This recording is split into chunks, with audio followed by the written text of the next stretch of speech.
madaxweynaha Soomaaliya Maxamed Cabdullaahi Farmaajo ayaa kulan la qaatay dhigiisa dalka Shiinaha Xi Jinping waxaana wada hadaladani hordhac u yihiin iskaashiga Shiinaha iyo qaaradda Afrika.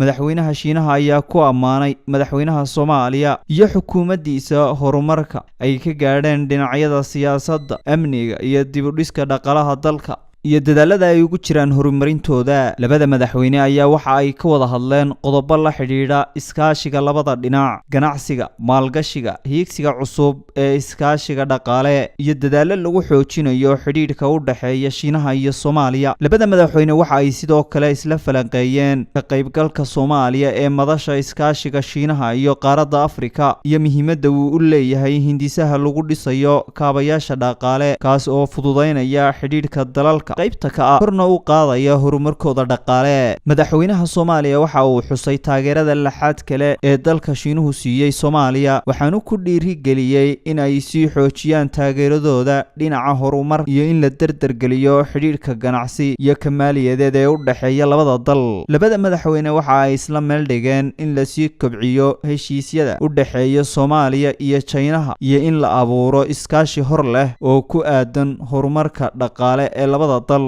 labada dowladood ayaa kala saxeexday laba isfaham oo ku saabsan hindisaha dhismaha kaabayaasha dhaqaale iyo iskaashiga dhaqaale ee labada dal, waxaana heshiiskan labada dhinaca dowladda Soomaaliya u saxeexay wasiirka umuuraha dibadda iyo iskaashiga caalamiga Axmed Ciise Cawad iyo wasiirka ganacsiga iyo warshadaha Maxamed Cabdi Xayir Maareeye. dowladda Shiinaha ayaa ku yaboohday dhaqaale loogu taageerayo amniga, gargaarka iyo horumarinta dhaqaalaha Soomaaliya. Cali Fahad Maxamed, telefishinka Saar.